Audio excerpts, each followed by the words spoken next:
আসসালামু আলাইকুম শিক্ষার্থী বন্ধুরা, কেমন আছো সবাই? Welcome to my channel to learning. University admission টেস্টে ফ্রি কোর্সে তোমাদেরকে জানাই স্বাগতম। আজকের এই হিসাব বিজ্ঞান ক্লাসে আমরা আলোচনা করব হিসাব সমীকরণ অধ্যায় থেকে। পূর্বে দুটা ক্লাসে আমরা আলোচনা করেছি হিসাব বিজ্ঞান পরিচিতি অধ্যায় থেকে। তোমরা যদি না দেখে থাকো আই বাটনে লিঙ্ক দেওয়া আছে, দেখে নিতে পারো। তো আজকের এই অ্যাকাউন্টিংয়ের এটা হচ্ছে ক্লাস নাম্বার 3, হিসাব বিজ্ঞান সমীকরণ। তো আমরা কোন অধ্যায় বা কোন বই থেকে তোমাদেরকে ক্লাসগুলো করাচ্ছি, কোন বই থেকে ভালো হবে সেটা আমরা অলরেডি বলে দিয়েছি।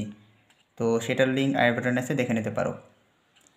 তো হিসাব বিজ্ঞান সমীকরণ, এটার ইংলিশটা হচ্ছে গিয়ে অ্যাকাউন্টিং ইকুয়েশন।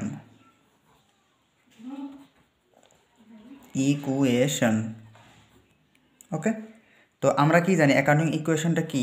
অ্যাকচুয়ালি সেটা হচ্ছে এ ইকুয়াল এল প্লাস ও ই।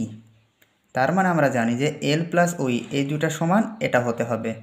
এক্সাম্পল ধরো যে এ সমান সমান আছে 400 টাকা, ওই আছে মনে করো যে 250 টাকা, এলই আছে 0। তাহলে আমরা এই হিসাব সমীকরণের সমানের টাকাটা ফেলে আমাদের উভয় পাশে টাকাটা মিলতেছে কিনা সেটা দেখব। তো আমাদের 400 টাকা আছে সম্পদ এ, এল আমাদের নাই, তাহলে এটা ফাঁকা রাখি। ওই আছে 250 টাকা, তাহলে আমার এখানে কত থাকতেছে? তাহলে আমরা যদি এখানে 150 টাকা লিখি তাহলে হচ্ছে অবশ্যই এ টাকা সমান আর এ টাকা সমান কি মিলতেছে। তাহলে আমাদের এই সমীকরণটাও এভাবেই মিলাইতে হবে। তো এই হিসাব বিজ্ঞান সমীকরণ থেকে বিভিন্ন ইউনিভার্সিটিতে, ফর এক্সাম্পল ঢাকা, রাজশাহী, জগন্নাথ, জাহাঙ্গীরনগর যতগুলো ইউনিভার্সিটি আছে প্রত্যেকটা বছরই 2 থেকে 3টা করে কোশ্চিন অথবা 1 থেকে 2টা কোশ্চিন করে থাকে এই অধ্যায় থেকে, হিসাব বিজ্ঞান সমীকরণ অধ্যায় থেকে। তাই আমি বলবো এই অধ্যায়টা সবচেয়ে ভালো করে করবা, ঠিক আছে? তো আমরা এই অধ্যায় থেকে কী ধরনের কোশ্চিন হয়, কীভাবে কোশ্চিনগুলো হয় সেটা আমরা দেখব। তো প্রথমে তোমাকে আমি কয়েকটা থিওরি কিছু বিষয়ে বলে দিই, যেটা হচ্ছে গ্যাপ বই থেকেই ভালো করে পড়লে যথেষ্ট। আর তোমার কাছে যদি ইন্টারমিডিয়েট বই থাকে সেটা পড়লেও হবে। তো থিওরি তো আমি যেহেতু এখানে লিখতেছি না, জাস্ট তোমাদেরকে বলে দিই আমি। তো এটা হচ্ছে গ্যাপ বই থেকে নিয়েছি আমি, কারণ আমি নিজেও বলতেছি গ্যাপ বইটা ফলো করার কথা, তাহলে তোমাদের জন্য সুবিধা হবে। তো গ্যাপ বইয়ের এখানে কি আছে দেখো যে ওকে, এই যে অ্যাসেট, স্বত্বাধিকার, ইকুইটি, মালিকের স্বত্বাধিকার, তারপরে কি আছে বাহ্যিক বা পাওনাদার স্বত্বাধিকার। এগুলো তুমি একটু জাস্ট থিওরিক্যাল বিষয়, তো তুমি জাস্ট রিডিং পড়লে একটু আইডিয়া নিবা তাহলেই হবে। আর এখানে দেখো হিসাব সমীকরণ অ্যাকাউন্টিং ইকুয়েশনের 3টা ভাগ আছে। মানে ইকুয়েশন তো মূল ইকুয়েশনটা কি, এটা হচ্ছে মূল ইকুয়েশন। আমরা কি জানি, এই যে মৌলিক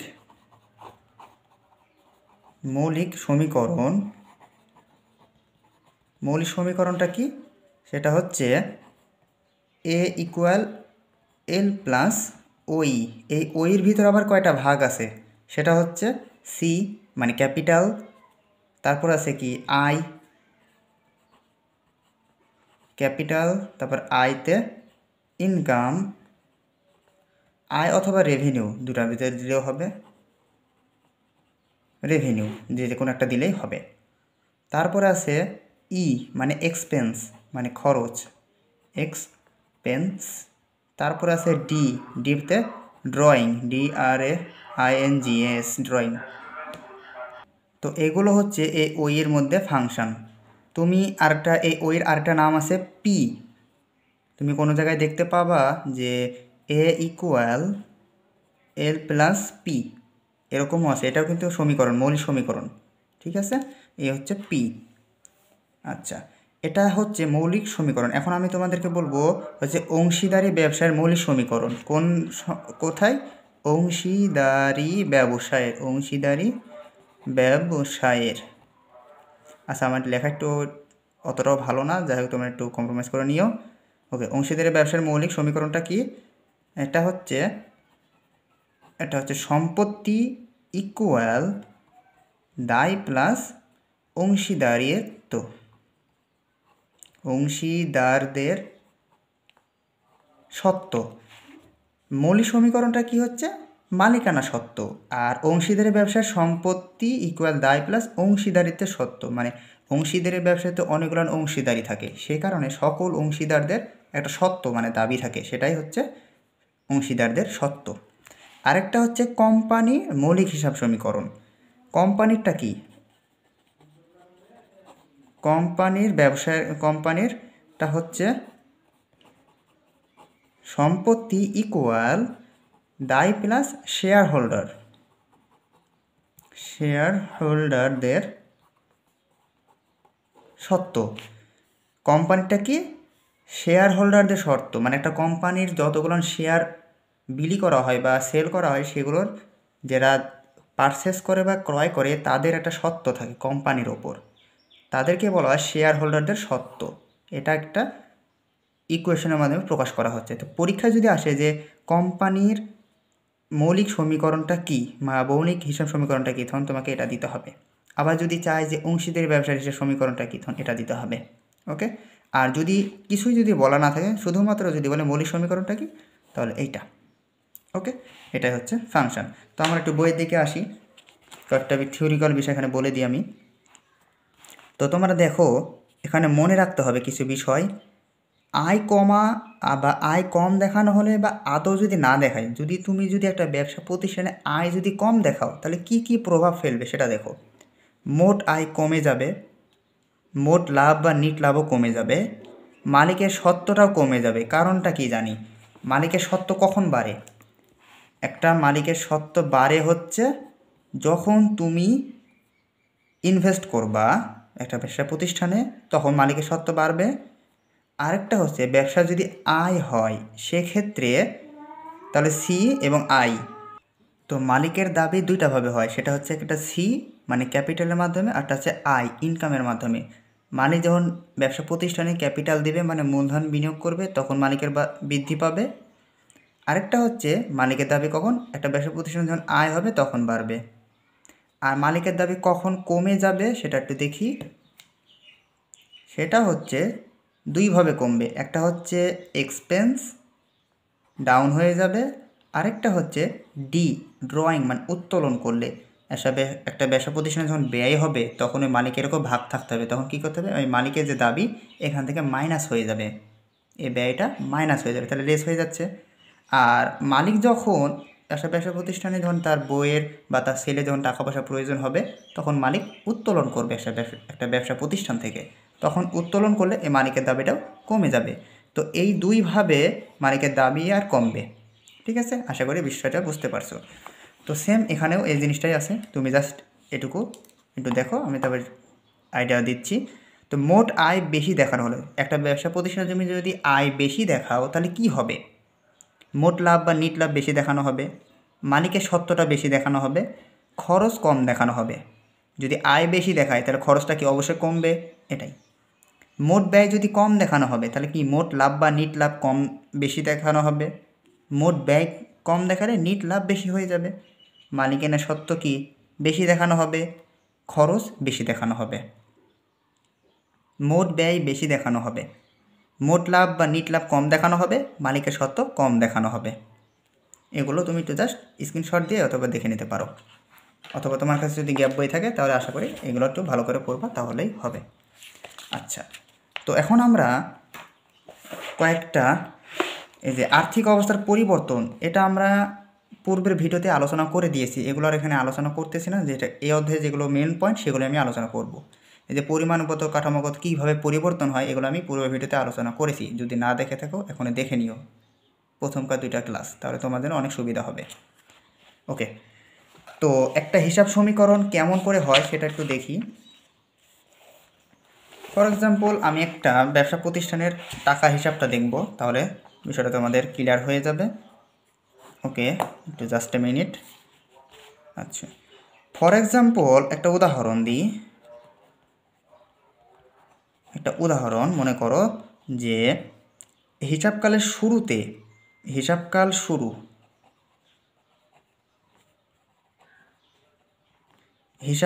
শুরুতে একটা ব্যবসা প্রতিষ্ঠানের কি হয়, একটা হিসাবকাল শুরুতে সম্পত্তি ছিল, মনে করো যে সম্পত্তি ও দায়ের পরিমাণ। তাহলে সম্পত্তি কত, ধরো মনে করো যে 500 টাকা এবং দায়ের পরিমাণ ছিল 400 টাকা। ঠিক আছে, এটাই সম্পত্তি ছিল 500 টাকা, এটা হচ্ছে সম্পত্তি, আর এটা হচ্ছে দায়। দায় ছিল 400 টাকা। কত? হিসাবকাল শুরুতে, মানে একটা ব্যবসা প্রতিষ্ঠানে প্রথম এই টাকাটা ছিল। ছোটোটা অ্যামাউন্ট দিয়ে বোঝাই, তাহলে বুঝতে সুবিধা হবে। আচ্ছা, এখন দেখলা কি হিসাবকাল শেষে, হিসাবকাল শেষে সম্পত্তি ও উক্ত বছরের মালিকানা সত্ত্ব, আচ্ছা সম্পত্তি না, এখানে আমি একটা ইয়া দিই, মনে করো যে মালিকানা সত্ত্ব বৃদ্ধি পায়। মালিকানা সত্ত্ব বৃদ্ধি পায় কত? 50 টাকা। হিসাবকাল শেষে মালিকানা সত্ত্ব বৃদ্ধি পায় 50 টাকা, কিন্তু হিসাবকালের শুরুতে মালিকানা সত্ত্ব কোনো কিছু ছিল না। আচ্ছা, ওটা আমরা বের করব, তাহলে তুমি বুঝতে পারবে। আগে লিখে ফেলি জিনিসটা। এবং দায় কমেছে, দায় কত কমেছে সেটা দেখি। মনে করো যে 100 টাকা, দায় কমেছে 100 টাকা। আচ্ছা, এখন আমরা অ্যান্সারটা করি। তাহলে আমরা কি করব, মূল সমীকরণটাকে লিখব।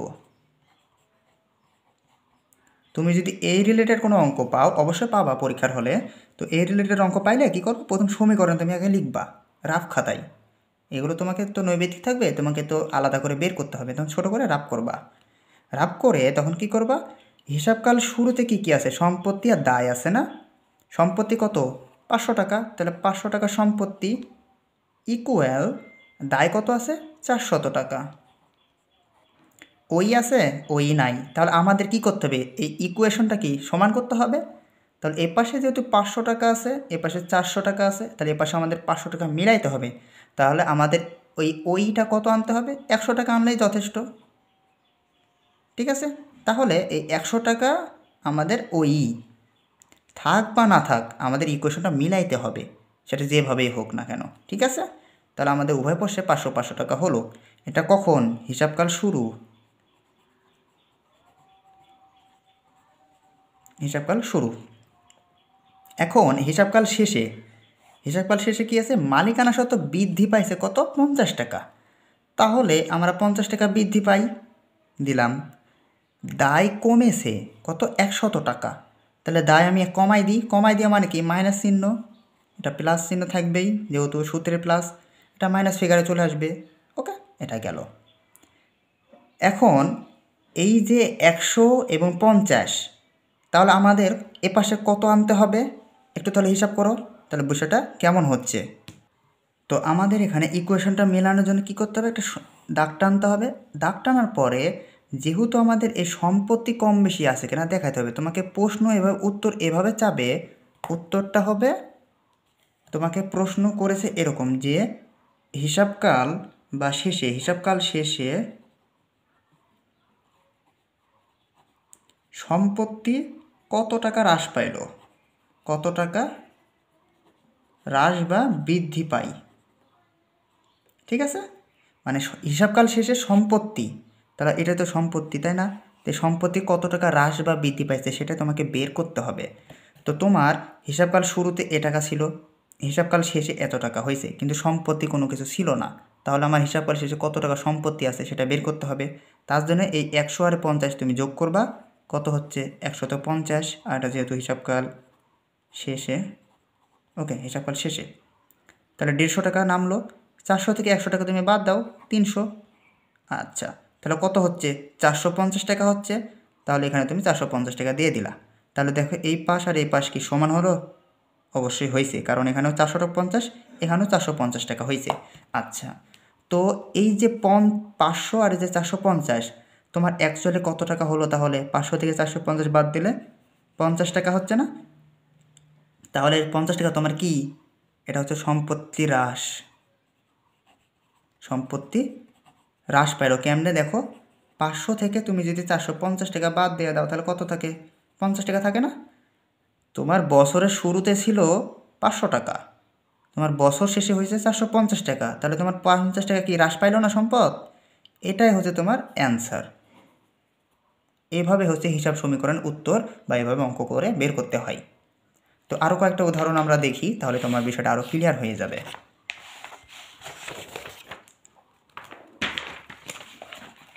ওকে, আমরা একটা বই থেকে উদাহরণ দেখব, তাহলে সুবিধা হবে। Just a minute. মনে করো যে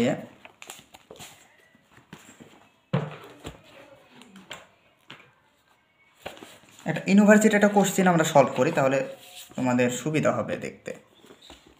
আচ্ছা, এখানে দেখো এই 7 নম্বর অঙ্কটা দেখো, তাহলে দেখতে সুবিধা হবে।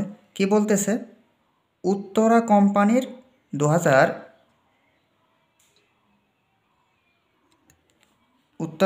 2013 সালে সম্পত্তি হ্রাস পায় 80,000 টাকা এবং দায় বৃদ্ধি পায় 30,000 টাকা। কোথায়, কখন? 2013 সালে। তাহলে মালিকানা সত্ত্ব কত? তাহলে আমরা ইজিলি বের করতে পারবো না? কেমনে দেখো, এ ইকুয়াল এল প্লাস ও ই।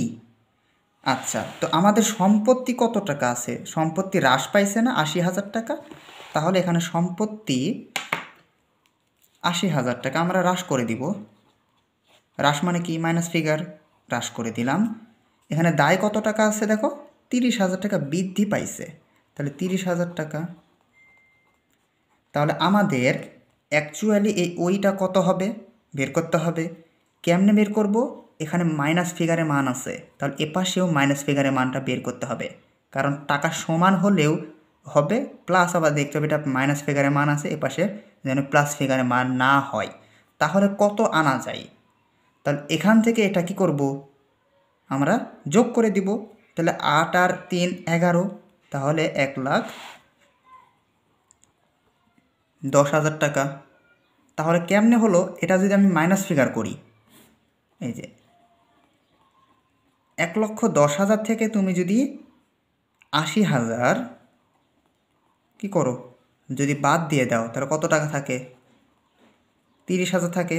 আচ্ছা, তো তুমি এখান থেকে যদি এটা বাদ দিয়ে দাও, এটা মাইনাস ফিগারের মান মনে করো, সবই মাইনাস ফিগারের মান, দুটা মাইনাস ফিগার না? তাহলে এটা আমাদের কি হচ্ছে? অ্যাকচুয়ালি মাইনাস মাইনাসে কী হয়? প্লাস হয়। আচ্ছা, তুমি যদি এই 1,10,000 থেকে যদি 30,000 বাদ দিয়ে দাও, আচ্ছা 30,000 বাদ দাও, তাহলে বিষয়টা আরও সহজ হবে তোমার বুঝতে। মনে করো যে 30,000 আছে, ওকে, এটা 30,000, তাহলে তোমার 80,000 হচ্ছে না? 80,000 কি মাইনাস ফিগারের মান হচ্ছে? কারণটা কি? বড় চিহ্ন বসে, যেহেতু এপাশে মাইনাস ফিগারে মান আছে, তাহলে এপাশে তোমাকে মাইনাস ফিগারে মান আনতে হবে। কিভাবে আনবা? এখানে বড় সংখ্যা দিয়ে মাইনাস মান দিয়ে দিবা।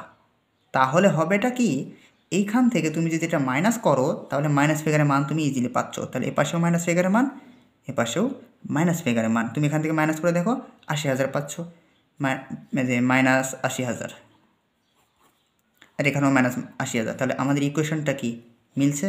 এভাবে অঙ্ক হয়। আচ্ছা, পরে আরও কয়েকটা দেখি।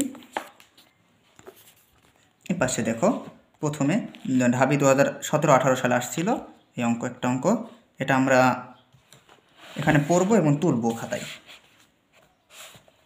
ওকে, দেখো হিসাব বছরের শুরুতে একটি কোম্পানির দায় ও মালিকানা সত্ত্বের পরিমাণ ছিল যথাক্রমে 6,50,000 টাকা ও 8,25,000 টাকা। হিসাব বছরের শুরুতে কোম্পানির দায়।